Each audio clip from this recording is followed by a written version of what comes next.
In order to remove the front fender on this 2012 883 Sportster, we are going to take a 1/4 inch Allen wrench. That'll hold the bolt there. Then a 1/2 inch drive wrench on the back. I have a ratcheting wrench. Then we're going to remove the 4 fender bolts. Now remember, when you take the last one out, this fender is going to fall. And most of us don't like to get scratches on our paint job. So it doesn't hurt to leave one other bolt sitting in a hole just to hold it in place. That way you can properly hold on to the fender and not drop it. From here, move over the other side.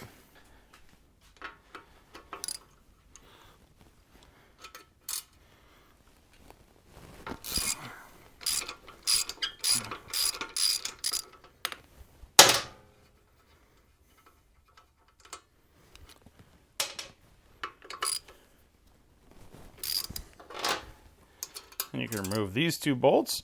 Same scenario.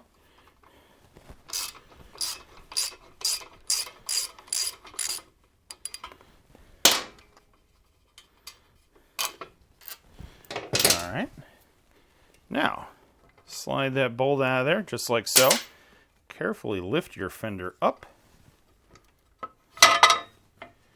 Slide it forward just like that. Put it in a safe location. To remove your brake caliper, you have these 12-point bolts on there. It's going to take a 10mm 12-point socket. It means there's 12 points in there versus a 6-point socket. Yes, I said 10mm. That's metric. The brakes are made by Brembo, an Italian company. But break both of them free. Thread them right on off of there. Pretty straightforward task. Hold on to your caliper so it doesn't fall. And these bolts are the same size, but it never hurts to keep them in order. So I don't think it'll hurt anything if you don't.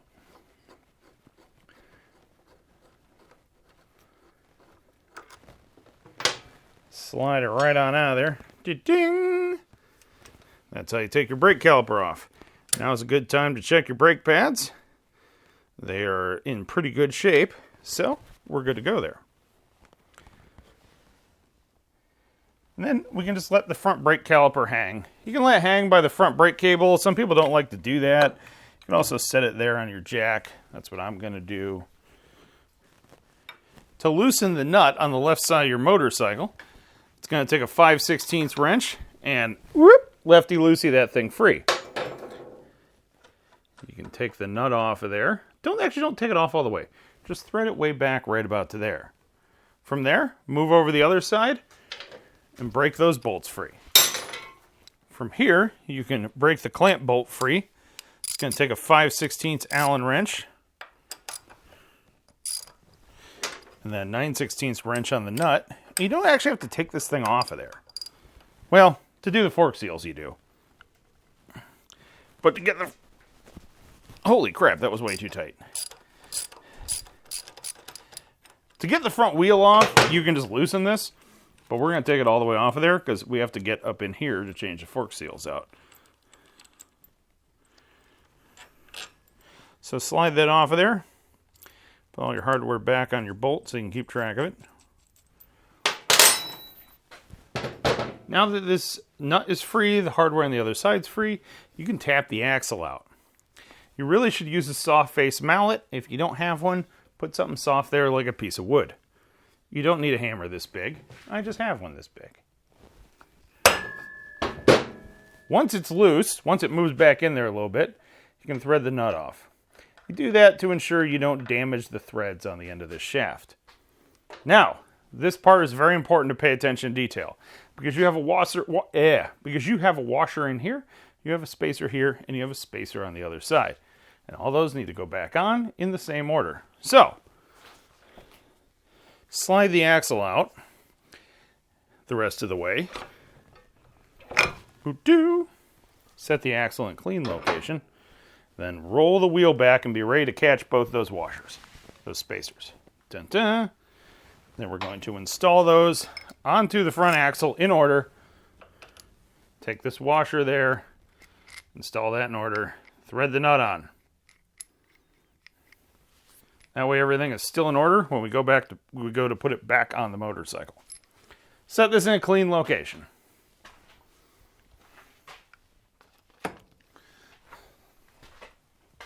From there, you can lift your front wheel right on up out of there.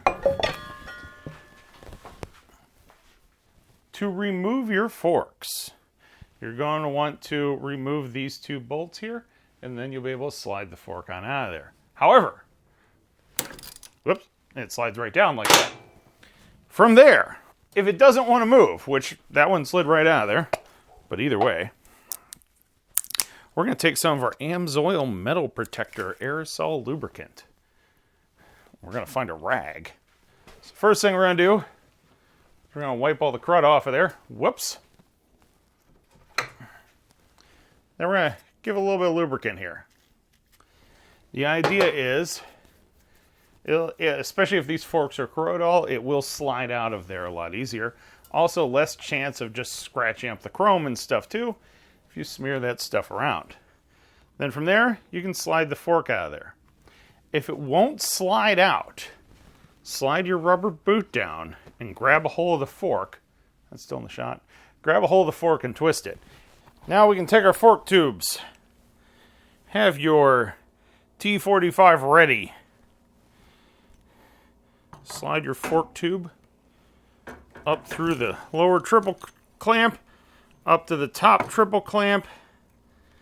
I'm going to turn this side here so hopefully you can see it. So if you can see right here, see how there's like a little bevel there? What we're going to do is we're going to set that bevel, the bottom of that bevel, right at the top of the clamp so it sticks up just a wee little bit. Then we're going to snug up the bottom bolt. Not torque it, just snug it up. Take your T45 Torx bit and torque each one of these clamp bolts down. You're going to want to tighten these fork pinch bolts to 30 to 35 foot-pounds. And we are going to turn the fork straight and roll this wheel back on in there. Whoops, hit the camera. And for starters, we're just going to roll that back in between the fork tubes. And now you can't see anything, so now I'll move the camera shot. Okay, so first thing we're going to want to do is we're going to want to put these spacers back in place. Hopefully you kept track of which one goes where. On this bike, skinny spacer goes on the right side of the motorcycle, fat spacer goes on the left side of the motorcycle. So we are going to position the fork straight, then we're going to take the spacers and we're going to, with the wheel slightly rolled forward, I hope you can see that. There we go, that's a much better shot. So we have a spacer on each side of the bearings right now, and then we're going to roll the wheel back in here, and it's going to have to roll in perfectly straight. Our forks are going to have to be nice and lined up, and it just barely fits down, it fits in there. So it's like a perfect fit. If you have any misalignment going on, it's not going to fit. So that alignment there is very critical. Now we have our front axle here. Now our front axle, I put a nice little coat of grease on this. You want to do that because not only does it help lubricate it as it gets put through there, but it also helps keep the moisture out so the bearings won't rust to the axle. We definitely don't want that. Some people use Never Seas, and that's fine. I just use general purpose grease because it works. Alright, so now we're going to put the axle in. You want to make sure everything is nice and perfectly lined up. You don't have to force this because if you put any burrs or damage on this, it's not going to go in, it's going to bind up on the way through there. It's a very precision fit. So you might have to pick the wheel up a little bit. Keep in mind where all your spacers are. It should just slide all the way through.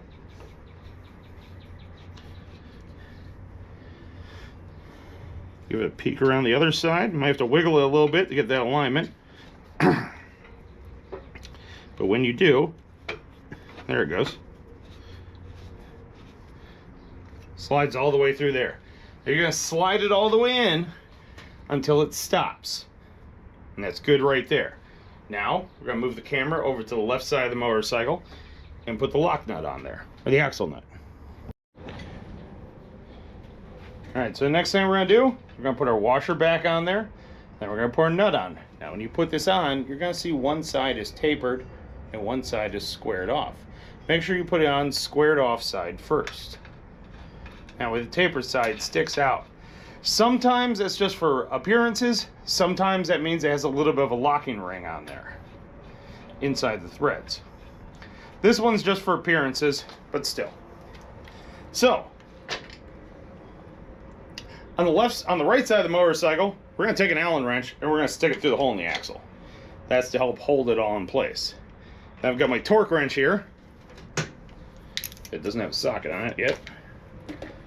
I've got my ratcheting torque wrench here and a 15/16 socket. My torque wrench is set to 55 foot-pounds, as the service manual calls for the torque for the front axle. So we're going to torque it down until it goes clunk. Right there. There it goes clunk. So now we know the axle is torqued to spec.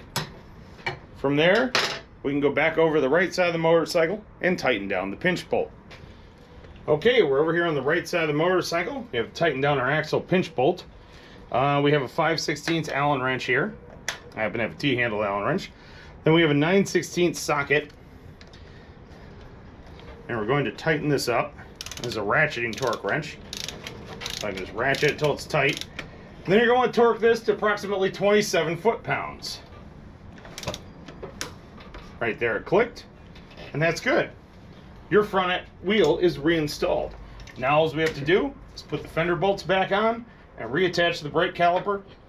So since we're over here, next thing will be to reinstall the two fender bolts and reinstall the nuts on the back of the fender bolts.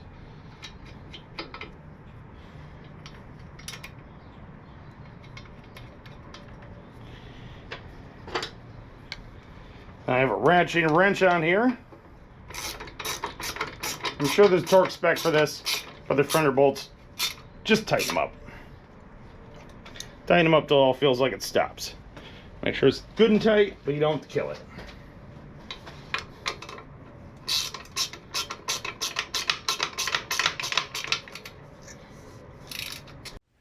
You're going to want to torque these fender mounting screws to 96 to 156 inch-pounds.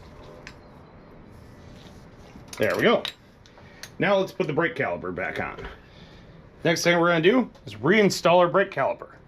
Make sure our pads, well, now's a good time to check the thickness of your pads, and these are good. Make sure they're in position so the gap of the rotor is in between the two pads. Slide that over top the brake rotor there. Then line up your bolt holes.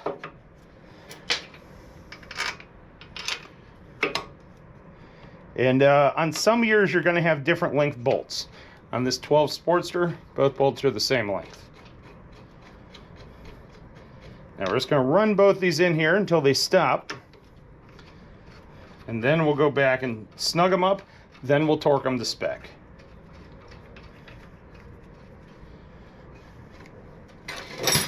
All right, so they're on there. And take our 10mm 12-point socket. Run these in until they're snug. Snug up the bottom one, snug up the top one. All right, and we're going to torque these to spec. Service manual calls for 32 to 38 foot-pounds. Put your 12-point socket on there. Tighten them up till they click. All right, there you have it. We're ready to go ride. Oh, sorry, one more thing. Give your front brake lever a pump a few times to make sure your pads are reseated. And we are good. Now, you can take your bike off the jack, and you're ready to go ride. That's all I got.